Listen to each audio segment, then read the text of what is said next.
Welcome to Westside Unitarian Universalist Church. Welcome to people here in the building and those who are watching currently or later online. We are a church that welcomes all race, gender identification, politics, people who want to be together. We are a community that says love unites us, caring connects us, and community thrives. I would say emphasis on community.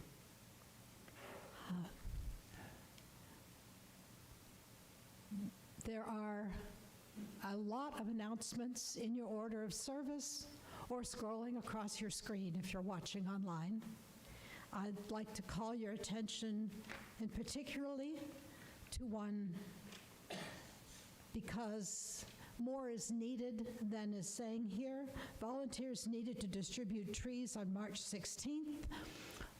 Volunteers are also needed in the several days before to separate out the trees and get them ready to be handed out. There's a sign-up sheet there, back by Jerry. There's also a sign-up sheet. Thank you for the suggestion, Kelly. David and I, more about this later, are getting married, and we're getting married here, and we have a full dinner, bar, band, reception afterwards. If you're coming to the reception, I need a count for the caterer. And so there's a sign-up sheet back there also. Anyway, that's the end of the commercial announcement. Feels like a commercial announcement, you know. So now, time to settle in to just being here, being together, letting go of all the things that are racing around in your head or maybe, and just settle into your chair, and I'll invite David to sound the Tibetan bowl.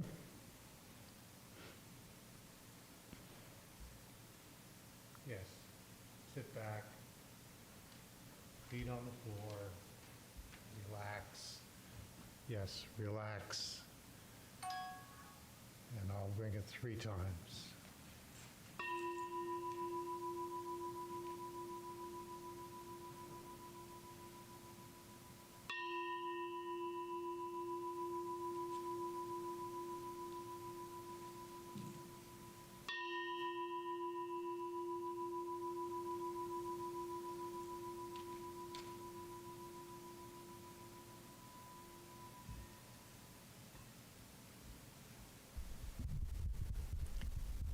This is the second in what will probably be quite a long series of people telling their stories. 2 weeks ago, we had Chris Edkins telling his. Chalice lighting for today. I'm reading pieces of verses and then the chorus of folk singer Harry Chapin's short stories. It's introduction for us and other stories. To me, Chapin was the quintessential storyteller in songs. Have you ever been up? Have you ever been down? Have you ever been lost? Have you ever been found? Have you ever been right? Have you ever been wrong? Have you left a mark? Have you left alone? I have seen the sun that's behind the rain. I have felt the joy that's behind the pain. I have found a smile in the midst of tears, and I can find a heart in the midst of fears. Short stories. That's what we live. Short stories. Babe, just take what they will give. Short stories, that's all it's ever been. Don't worry about the ending, babe, before we begin.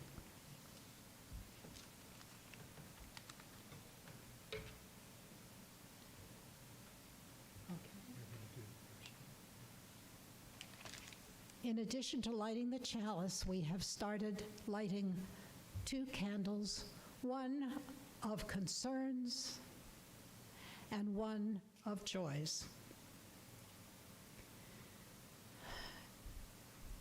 It's hard to pick a single concern, but I'm picking the death of Alexei Navarro.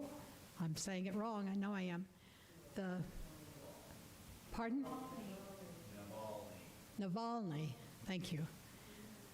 Navalny, Russian activist who bravely, almost inexplicably, went back to Russia after being poisoned by Russians and has been killed in prison. I think it says something that it's easy to pick all those things that are to be regretted, harder to find something that we can look on in a very positive way. Suzanne and I chose an experience we had 2 days ago. We went to Forks of the River to a woodcock walk. We didn't see any woodcocks, but that was okay. We saw a giant bald eagle nest, which has now been there for about 10 years, built larger each year, and possible because of the end of DDT and the area there where the bald eagles can raise their chicks and live comfortably. Though we saw no woodcocks, it was a pleasure to be with a variety of people of different ages and different experiences, just walking along, looking at birds, pretending to sing like birds, and be happy with each other. I do think that the good things are sometimes quieter than the bad things, and you have to look for them, but they're there and all around you if you just pay attention.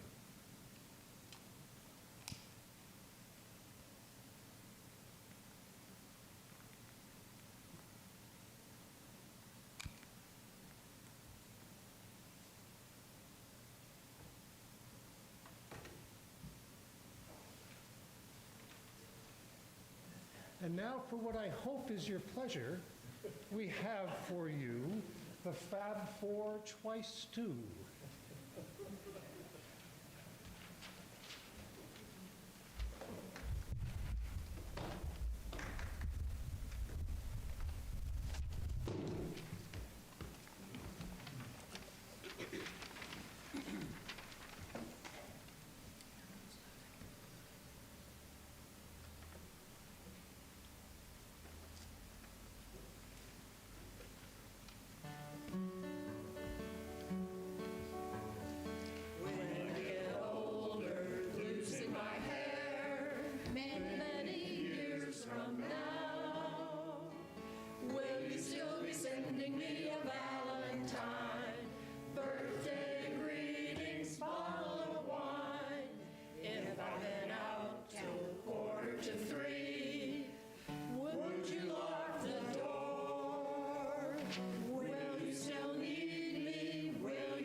children on your knee. Nikki, Ari, and Jane. Send me a postcard, drop me a line, stating point of view. Indicate precisely what you mean to say. You're sincerely wasting away. Give me your answer, fill in a form. Mine forevermore. Will you still need me? Will you still feed me when I'm 84? Will you still need me? Will you still feed me when I'm 84?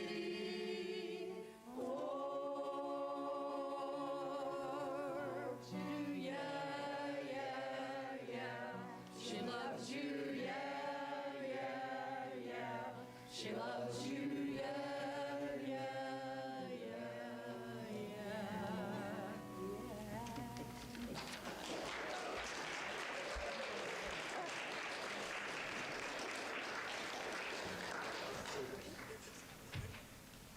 So when we came to choir rehearsal last week, Carol asked what I would like to have when Suzanne and I did the service, and I said, I don't know. And somebody immediately said, well, how about when I'm 64, except in your case, it's when I'm 84. But that's all right. We wanted it as a celebration for the two of us as an appropriate thing to sing. And what a pleasure for the choir to get together for a couple of weeks until we got halfway decent at it. Fab Four, no, we're not, but what are you going to do? So the continuation of the stories, fascinating for me to do this. One of the first things, that's better. One of the first things I thought of when I taught, I used to put up on the door some kind of question and leave room for lots of people to answer it. Questions like, if you could invite some people for dinner, who would they be? Who are your heroes? But the one I remember most clearly was the question, has life turned out as you expected it to? Has your life turned out as you expected it to? Is it turning out as you expected to? And how and why? The reason that I remember that and remember it so clearly was that the answers fell quite neatly into two categories. Those who said, yes, my life is just exactly or very close to exactly what I expected it to be, and those who said, no, not at all, it's been entirely different. I'm very much in what I thought was the entirely different category, though that difference I discovered was something that I was less clear. One thing that's true to me as a philosopher is how mysterious I am to myself. What a mystery. I don't know who I am. I'm constantly finding out who I am. I have a very strong bias here. Those who answered, no, my life has been very different than what I expected, were the people who I found interesting. Their lives went all over the place with all kinds of changes. Those who said, yes, my life has been pretty much as I expected it to be, or, to put it as nicely as I can, boring. It's boring to have your life unfold just as you expect it to unfold. Now, I have a very strong bias here, and I know that I do, and I know what side it's on. And so I can express one side much more clearly than the other. The side I can express is the image of If for someone their life turns out as they expected it to and continues to do so, then they must be walking down the path with big blinders on the side of their eyes, not seeing all those things that happen that could have changed it in some dramatic way. And I like the idea of myself as someone who's constantly seeing what's going on, constantly seeing the possibilities that are there, rather than not seeing them and rejecting, but just not seeing them at all. And then I thought about it some more.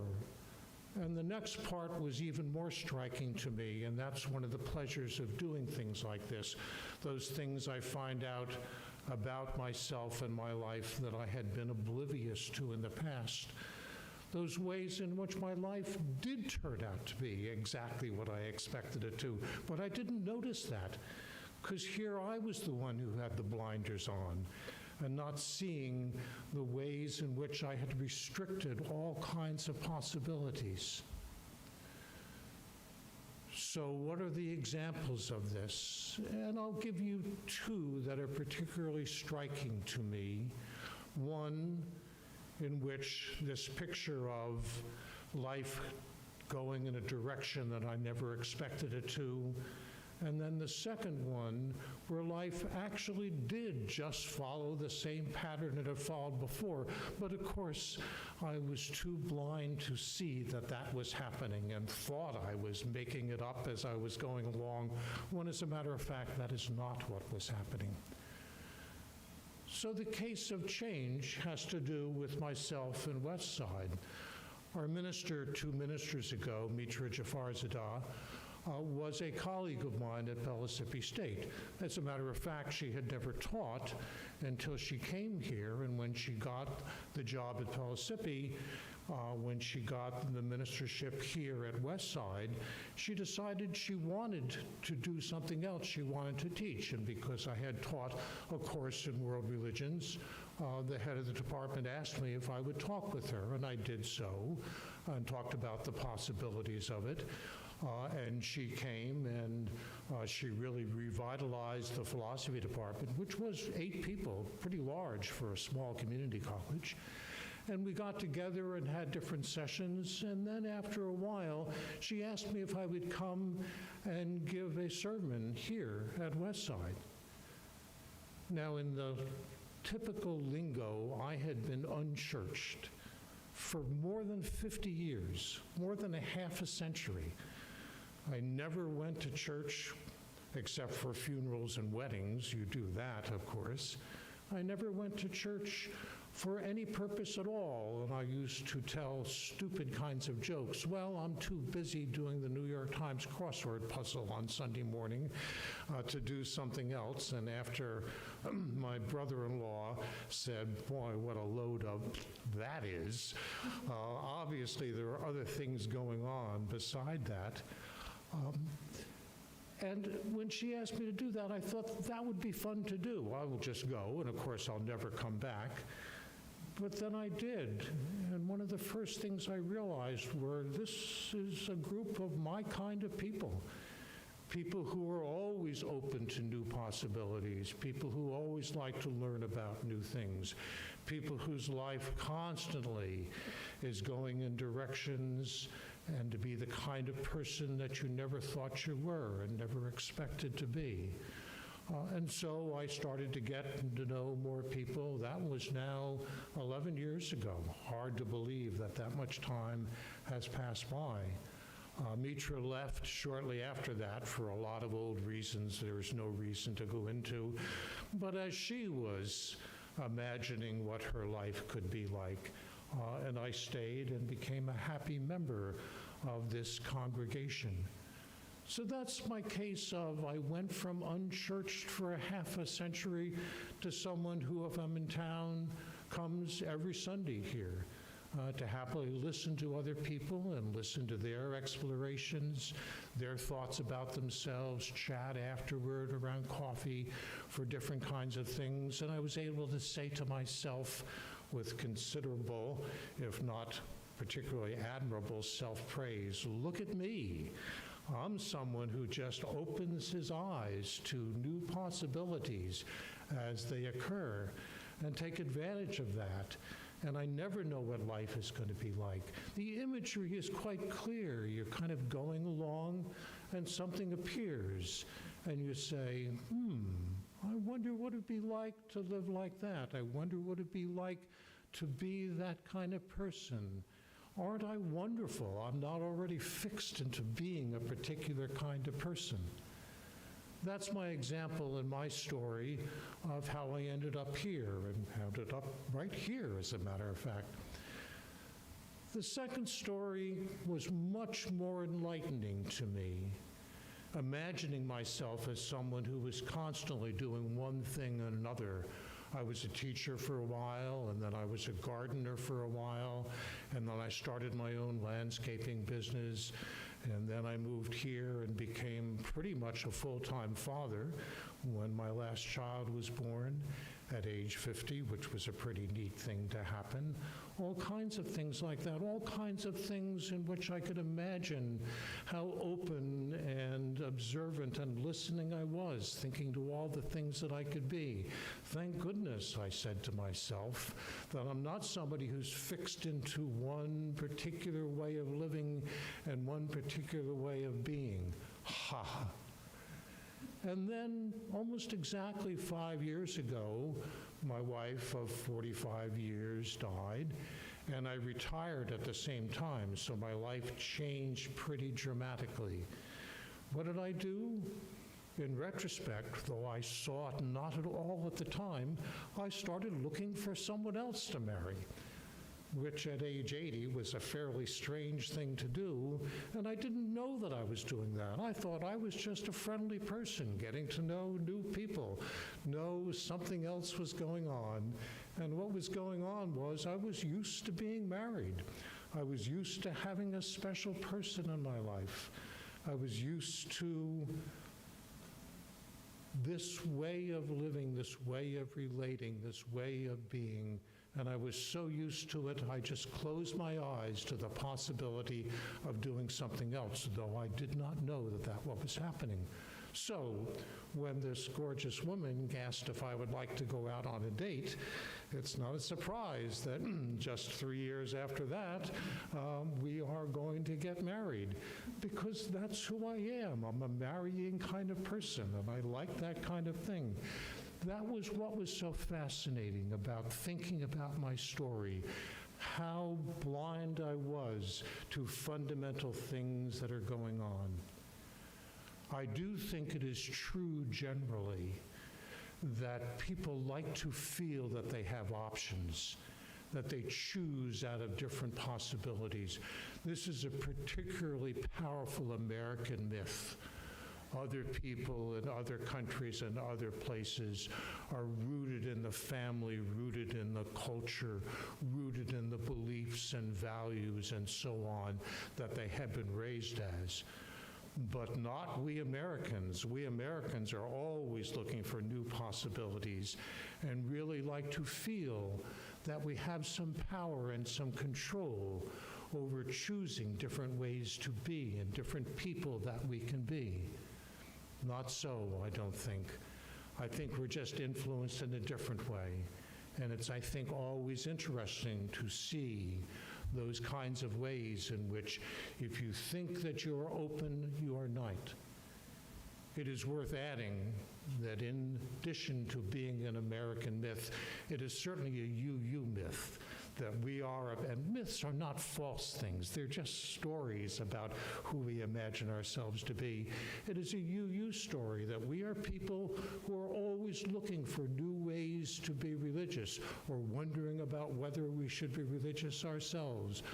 Conversations and debates that we have had that I've been engaged in, whether we should even call ourselves a church, because after all, churches are fixed, churches are closed. We're not that. We are people who are always looking for new ways to be. And in some way that is true. That endless mixture of how stories go from being the same in ways that we may or may not recognize to being open, and how much of a mystery we all are to ourselves. And the best thing we can do about it is to be aware of this and to look and see what are the possibilities here. So these are my stories here, my different occupations, the different ways in which I have engaged with other people, the ways in which I have looked for and found someone to be special in my own life. And that's all that I'm going to say officially here. But one thing that Suzanne and I decided to do was, after each of us finished, to ask the other questions. We have such a good relationship that I don't even know what questions she's going to ask, but I hope they are hard ones.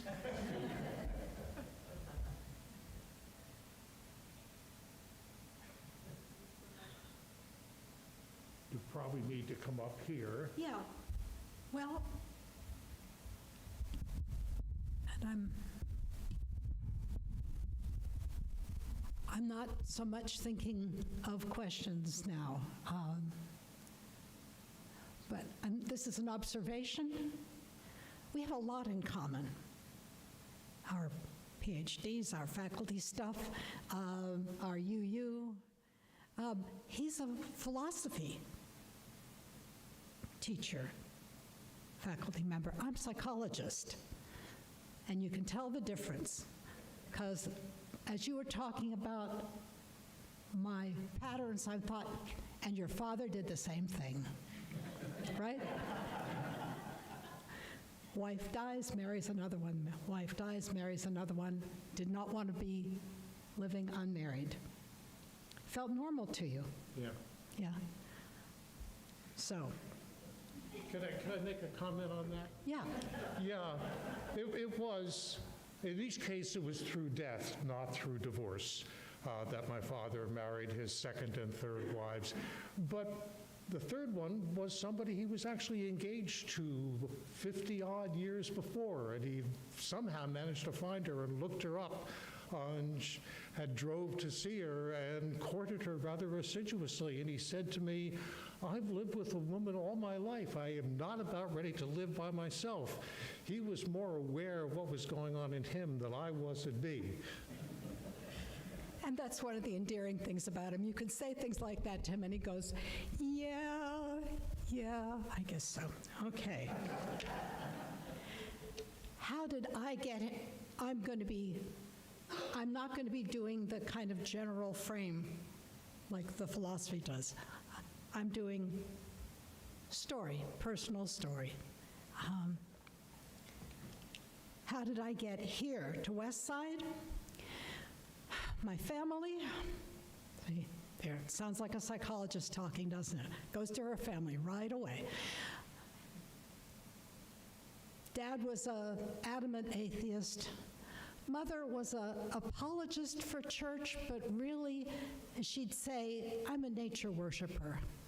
She didn't believe the theology being taught in a church, but she just thought that's what nice people do. And so I was sent to Methodist Sunday school as a kid, which I hated because they thought I was somebody I wasn't, because I didn't believe any of it, because I was raised really with a secular scientific view.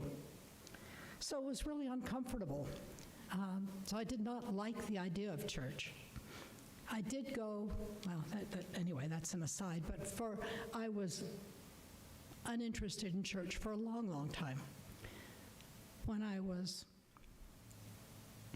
about 1987, my dad's father and I separated, and I almost immediately felt, I had 2 little children, I just felt a need for something that was more community and more emotionally engaged. And so, having been in a Unitarian church as a teenager briefly, I looked. TVUC, I went there and was not inspired, heard there was another church out here, got dressed up, got made up, And if I hadn't done that and drove 10 miles, if I hadn't done that, I wouldn't have gone in because it was a storefront. A storefront? Really? That's not a church? Ag. But I came in and I was hooked immediately. It was wonderful. And I've been here ever since. And I guess I was looking for community and looking for a place to be really engaged, and I've been engaged in a lot of ways. How did I get here? Well, my parents were emotionally separated a long time, and then they were actually divorced and I was divorced, and I was pretty comfortable living alone. But there was a place that was empty, and I knew that. But I'd had a couple of relationships, more than one, that just didn't end well, didn't work out well, and so I wasn't that convinced there'd be somebody I really, really wanted to be with, enough to marry.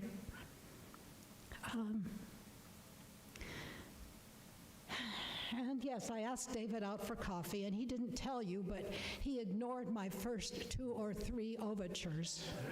Ignored them. Said, oh yeah, maybe. And then finally, he went, okay. And David being David, once he said okay, then he's in with all 4 feet. And I'm, okay, well, yeah, I guess this is okay, because I'm more used to doing 1 foot at a time. But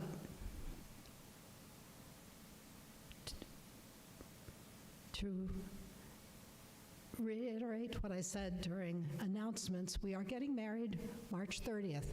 I discovered by talking to people here that I'm not the only one who doesn't read the newsletter. Lots of people, lots of you don't read the newsletter. And so saying in the newsletter, you are warmly invited. Please let us know if you're going to come to the reception because it's a full dinner and we need to count for caterers. Didn't work. So please talk to us, email us, or Jerry is holding up, courtesy of Kelly, who said, well, why don't you just put up a sign-up sheet? There it is. Okay.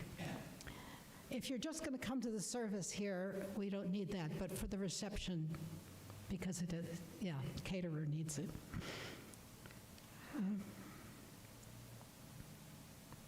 So this is, in so many ways, I did not know there was anybody who was simultaneously as kind, as brilliantly intelligent, as affectionate, as interesting. Really deserve it, isn't she? I'm telling him things he didn't know about himself. Actually, he said that's true. Nobody had ever said these things to him before, which, makes me wonder about who he hung around with before. But anyway, interesting, just kind of a lot more than I imagined anybody could be. So, yes. To answer the song, yes, absolutely. The only other things that really, really matter to me a lot are the community, my children. I have 2, and that, in some ways, the most, well, my first child, I learned that what I thought of love as love before was just kind of on the surface. The depth of unselfish caring I could feel about another person was a revelation. And then the second one, the same. And they are just here for me and have been for 42 years. And my career. I love psychology. Some people retiring say, haven't you gotten tired of listening to people talk? No. Stories. I love stories. I've never gotten tired of hearing people's stories, and that's what we're doing here right now. That's the end of my little bit. Anybody who'd like to ask me about any of it, or, yeah, what do you want to ask me? I'll use my stage voice here rather than going over to the microphone. Suzanne, I think both of us think of ourselves as rational people. One thing that a rational person does is when they try some activity and it doesn't work out, they give up. Yeah. What's real is that for us, and I think for just about everybody, some of the things that you try that don't work out, you just keep on trying. Yep. Other things that you try and don't work out, you pretty quickly say, this is probably not for me, and you just stop doing it. How do you think for yourself this distinction gets made? I've tried this before and it hasn't worked out, but that's just a good reason for trying it again, as opposed to I tried it before, it didn't work out, bad idea, I will just, in your case, using this example, live by myself or be essentially a single person for the rest of my life. Yeah, it's not rational. The things we stick with, I think, for myself or probably anybody, the things we stick with that are not working are things that have us hooked at a level, probably at a subconscious or unconscious level. You're trying to make something happen that feels really important to you and still feels possible. And that would certainly be true for me. Yeah, I wanted to add to that. We have this story about ourselves, which is partly true anyway, of being rational people. Someone else, many people I hear, their story of themselves is that they're fundamentally emotional people, and that they will continue to do that they are emotionally driven to. But that isn't the case either. Some things you're emotionally drawn to, and you just, after it stops working, you say, okay, I'll try something else entirely. It's so hard when you're trying to come up with the story of yourself to try to figure out what is fundamental about you. And that's just endlessly interesting. I am so alien to myself sometimes, and I wonder who I am. And this business about being rational is only partly true. Do you have some comment on that? How you figure out who you more really are, and what do you do if you don't like that person that you figure out? Yeah. You're the psychologist here, so this is your ballpark. I don't think I'm as surprised by myself constantly as you are, which may mean I'm just not paying good attention, or it may be because I am a psychologist. I think about this stuff all the time. I think about myself. I think about my parents, my brother, just kind of putting things together. And so it at least feels like familiar territory to me. I don't know that I'm more insightful because of it, but it feels like familiar territory. And then sometimes I get enough distance from something and, as you would say, who was I that I would do that? Wow. I mean, we're not even, yeah. Of course, I think about stuff I did when I was a teenager or early 20s and go, oh, God, that was awful. But it was me. It was me being a dippy 20-year-old, you know, what can I say?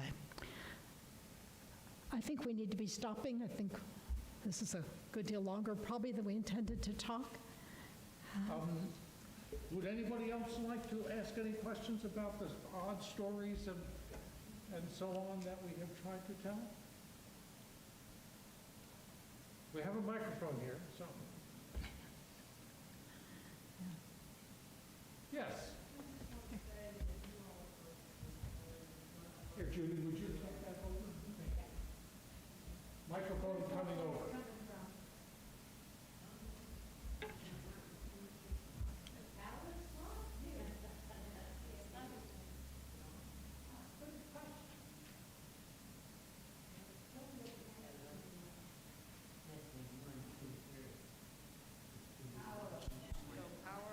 Yeah, you go. Okay. Hello. Hello. I just want to say that you two are perfect for each other. I love seeing your love and you two being together. And congratulations from the bottom of my heart. And mine. So you made me think deeply, as you two both usually do. And my question is probably to Suzanne, has it ever been scientifically proven that there is such a thing as a single inner self? Because what I'm thinking is that we are constantly changing because of experiences we have every day, every hour, and that changes who we are. And so is there really such a thing to be found as the real self inside? Did anybody ever prove there is? I don't think so, no, and I don't think at this point that's considered reality. You know, there's a continuity, maybe, from who I was when I was 7 to who I am now, but no. And you experience it differently. You experience a discontinuity, right? You've said you... Well, I've looked for it so much, and so that's what I'm aware of. Suzanne has really pointed out to me how much I am like my father, which is okay, because I really admired my father. Yeah, it's okay in this case. You don't... Yes. There are people you don't say that It to. feels okay to do that. It wouldn't have felt so much okay to say you really like Your mother. your mother, who you didn't like, then I got to deal with that in some fashion. I've never stopped being amazed as to how much I just hide from myself and hide things. And only when I get some distance from myself to tell my story. This whole series, by the way, the stories that we tell ourselves about who we are, it was just fascinating to be a part of this. Because we're all in the business of telling ourselves stories, and they're all partly true and partly false, and partly we're oblivious to them, and partly we're making them up. Each of us doing it in our own way, and I am looking forward to hearing other people talk about this. And I just love seeing teenagers. Your story is still unfolding in a way in which mine has largely, now been done. How interesting it would be if you were willing to do so, to tell your story as you imagine it, and how different just because of age that might be. Teenagers fascinate me. Okay. Yeah. We've got somebody else. I would like to point out that scientists do not prove anything.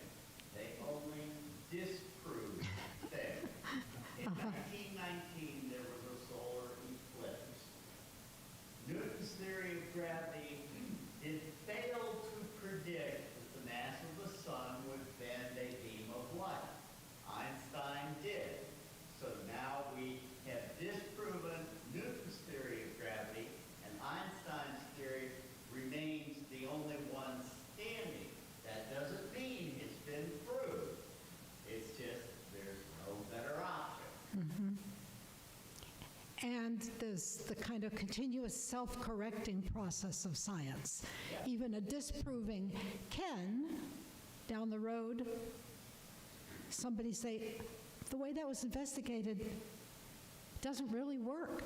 That disproving is not really valid. We got to wind that one back, too. I failed to Anyway, follow your logic. never mind. That's okay. We'll talk later. Yeah. Always the opportunity. Yeah. Anybody else?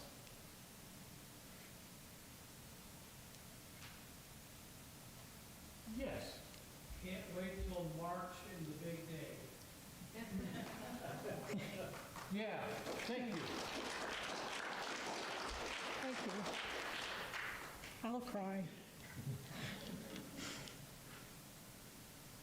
Then I think that we are, let me look at the... Wait a minute, wait a minute. Oh, we got something else here? Next on justice and generosity opportunities, Yes. which are scrolling on your screen or listed in your order of service. But also, I need to remind you, which I forgot to do before, that we no longer take an offering by passing a plate.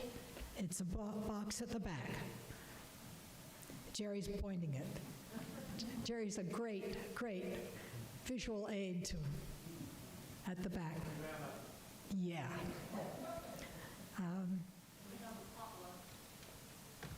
Potluck, it will be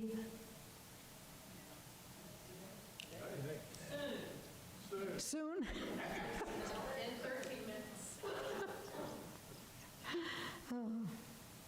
Potluck. When is the next one? When is the next potluck after this? The first Sunday in the third. I wanted to get that in because we're changing the day. The first Sunday in March? Oh, that is a change. Yeah. Okay. And it's right around the corner. Yeah. Okay. And you have closing words, David. March it. So as Carol has been doing lately, if you wish, and if you don't wish, that's fine. If you would get up, stand up, look around, grab a hand if you want to, or don't grab a hand if you want to. What a pleasure to be here. I hope others have felt that as well. Here's an available